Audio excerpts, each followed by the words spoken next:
There's a fundamental problem with our medical exam system. NEET का भैया paper available है Telegram.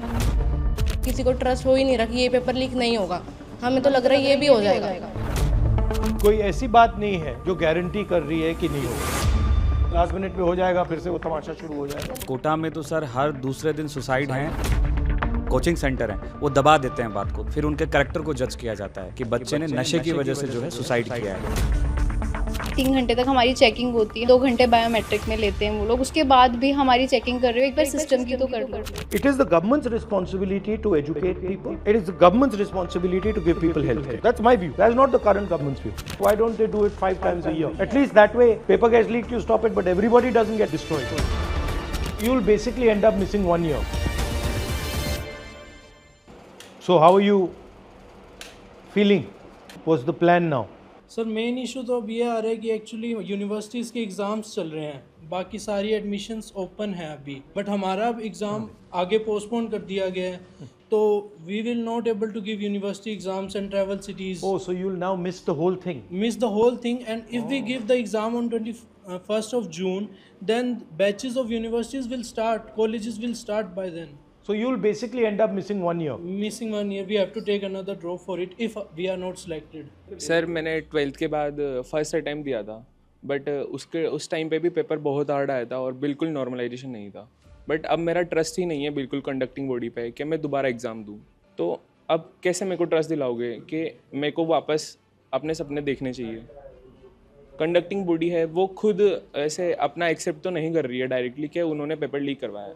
But sir leak हुआ कैसे exactly? Sir exactly तो conducting body के थ्रू ही कोई मेंबर था, उसके थ्रू पेपर गया, फिर वो इंडिया में पुणे के थ्रू जैसा हमें पता चला है वो शिखर में पहुंचा। वहाँ पर वो बहुत इजीली वेरी चीप कॉस्ट पे सर 20,000 सिर्फ 20,000 में वो पेपर बच्चों को बेचा गया। उसके बाद वहाँ से बहुत ज़्यादा। और ये कैसे व्हाट्सएप ग्रुप से? हाँ ऑनलाइन। और सर जैसे रीनीट का पेपर भी लीक हो रहा है, वो ऑलरेडी न्यूज़ बन गया, तो उनका कोई ट्रस्ट ही नहीं। बोले रीनीट का भैया पेपर अवेलेबल है टेलीग्राम। सर जब सिस्टम पे इतना सारा फैसिलिटी है, वो सब अपने आप ट्रैक कर सकता है पेपर किधर से कहाँ कैसे लीक हो रहा है। एक नॉर्मल स्टूडेंट पेपर को ट्रेस कर पा रहा है कि वो कहाँ लीक होगा, कैसे मिलेगा, तो सिस्टम क्यों नहीं कर पा रहा है कि हम कैसे पता लगा पाएँ कि किसके थ्रू पेपर लीक हुआ, कैसे हुआ? ट्रस्ट ही ब्रेक हो गया सर। ट्रस्ट ब्रेक हो गया। पूरी लाइफ हमारी डिपेंड करती है उस पर कि हम एक डॉक्टर बन सकते हैं या नहीं बनेंगे, और ये ट्रस्ट ही हमारा ब्रेक हो गया है ना। हमारे अंदर से स्ट्रेंथ है हमारे अंदर कि हम दोबारा मेंटली दोबारा प्रिपेयर करें, और ये 1 साल फिर से हम ड्रॉप लेंगे ही, क्योंकि अगर हम नहीं हुए सेलेक्ट तो हमारे पास कुछ नहीं रहेगा। हम हर साइड से हम लेस हैं, कुछ कर ही नहीं सकते। हम ट्रस्ट ब्रेक हो गया, किसी को ट्रस्ट हो ही नहीं रहा कि ये पेपर लीक नहीं होगा। हमें तो लग रहा है ये भी हो जाएगा। कोई ऐसी बात नहीं है जो गारंटी कर रही है कि नहीं होगा। तो आपको मालूम नहीं होगा या नहीं होगा, लास्ट मिनट पे हो जाएगा, फिर से वो तमाशा शुरू हो जाएगा। लास्ट ईयर भी हुआ था, तब इन्होंने सेलेक्टेड जो सेंटर्स थे उन बच्चों का री करा दिया था। इस साल इन्होंने बिल्कुल ही सबका ही पेपर री कर दिया है। तो पास्ट 2 साल से ऐसे चल रहा है, तो हम क्या गारंटी लेके अगले साल भी नहीं होगा? हमारे लिए तो वो पूरा 1 साल ऐसे जाता है ना, मतलब एज अ स्टूडेंट हम तो अपने आप को पूरा आइसोलेट कर लेते हैं ना, एक एग्ज़ाम के लिए हर चीज़ से कट ऑफ कर देते हैं। फैमिली इवेंट्स पे इवन हम लोग कहीं पे भी नहीं जाते, बस एक पेपर देने के लिए कि हमें एग्ज़ाम क्लियर करना है। वो ही जब अगर ऐसे बिक रहा है 25-25 हज़ार में, 20-20 हज़ार में, तो वो तो कोई वैल्यू नहीं है वो। एंड ये भी तो सर कोई छोटा मोटा एग्ज़ाम तो है नहीं।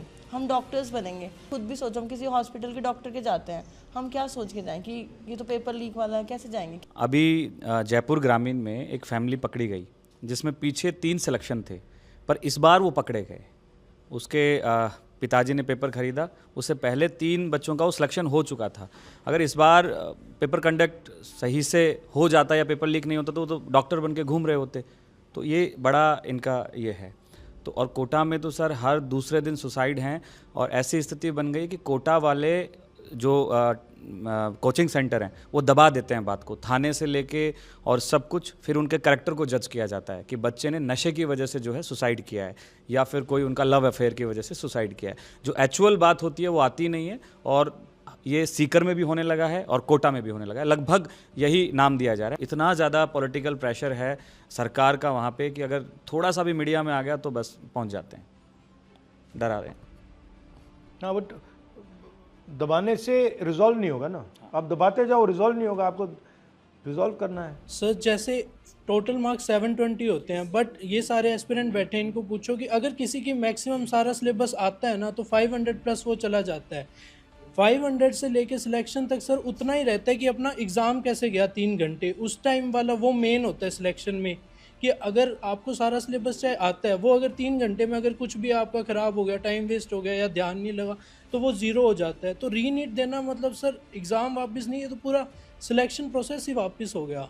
And so mainly we are coming from a middle class family, and if we are talking about girls, तो उसमें इतनी फ्रीडम नहीं मिलती है हम लड़कियों को, लाइक कि इतने साल तक तुम बार बार रिपीट ड्रॉप करते रहो, वापस पढ़ते रहो, और उसके बाद अगर पेरेंट्स हमें पढ़ने भी देते हैं तो like we need money for institutes and all, जिसमें बहुत हाई लेवल के उन्होंने दे रखे हैं। जितने भी इंस्टीट्यूट्स हैं उनकी फ़ीस इतनी ज़्यादा हाई है, लाइक इन लैक्स, तो वो लोग हर कोई कैसे अफोर्ड करेगा।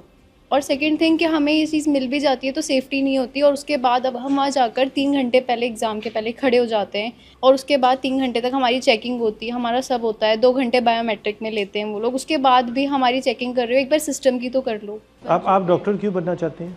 मेरी ग्रैंड मदर हार्ट अटैक से डेथ हो गई उनकी लास्ट ईयर, तो मेरा ड्रीम ये है कि मैं अगर डॉक्टर बनती हूँ तो जहाँ जो लोग हॉस्पिटल्स प्रोवाइड नहीं कर पा रहे हैं, जहाँ डॉक्टर्स नहीं हैं, मैं वहाँ जाकर उनकी हेल्प कर सकूँ। तो मेरा ड्रीम ये है बस, like not for just for money but for like faith and like उनको ये तो हो दैट कि हाँ कोई प्रेजेंट बचा है, सकता है। कोई बचा सकता है, कोई प्रेजेंट है उस जगह पर। Cardiologist because purely because of your grandmother. या बिकॉज ऑफ हर। बट आपने बड़ी अच्छी बात बोली कि आप ये पैसे के लिए नहीं करना चाहती हो, आप फेथ के लिए करना चाहते हो। तो आप यहाँ आए हो because your faith in NEET is broken, but in आपके प्रोफेशन में तो faith is the main thing, कि जो आपको जिसका आप इलाज कर रहे हो उसको लगे कि आप उसकी जान बचाने की कोशिश कर रहे हो, ऑनेस्टली जान बचाने की कोशिश कर रहे हो। बट वो तो पूरा मतलब बिजनेस सा बन गया है। और आपका भी जो चल रहा है, फ्रैंकली आपने मुझे बोला कि tuition fees, this is not, tuition fees is not your responsibility. It is our parents' responsibility. No, but actually the education system should not require you to have tuition. Actually the system should be strong enough that you don't require tuition at home, all this stuff. But that system has completely become essentially a business. So the whole pura idea है कि भाई it's पैसा just निकालो. like a business. So it's no, government can't do it. It is government has decided that it wants to hand this over to somebody else. This, in my view, it is the government's responsibility to educate people. It is the government's responsibility to give people health care. That's my view. That is not the current government's view.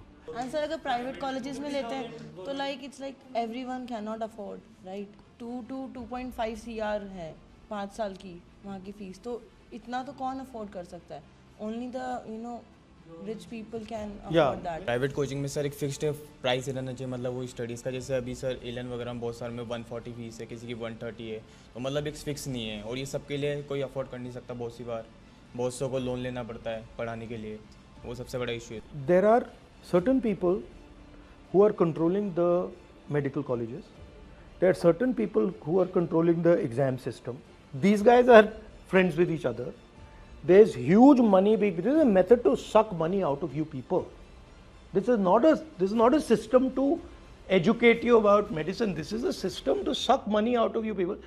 You people, your parents are in the middle class. It is the way to take their money away from them and give you a dream that yes, you will become a doctor. That's the system. The problem is with the system, and the reason is because of what you're saying, that it has become only about money. It is not about caring for people. It is not about compassion. It is not for treating people. Like for example, she's got a very beautiful sentiment. She's saying, and many of you are feeling this, that I don't want to do this just for money. I want to do it because my grandmother died. I don't want other people to suffer. But this sentiment is completely being crushed. There's a fundamental problem with our medical system. There's a fundamental problem with our medical exam system, and it's not going to be fixed by small maneuvers. It's going to be fixed. It's got to be fixed once and for all properly. और ये जो exam है इसको एक ही दिन पे क्यों करते हैं? Why don't they do it 5 times a year or 7 times a year? At least that way, paper gets leaked, you stop it, but everybody doesn't get destroyed. तो 2 बार भी होगा तब भी काम चल जाएगा। जेई होता है, जैसे जेई 2 बार होता है, 6 मंथ के स्पैन में होता है। नीट भी अगर 2 बार हो तो भी चल जाएगा, पर होता ही एक बार है तो वो तो पूरा एक ईयर एक तरीके से खराब ही हो जाता है पूरा। पूरा सेंट्रलाइज कर दिया और फिर एक दिन पे कर रहे हैं, तो अगर डैमेज होगा तो सब मरेंगे।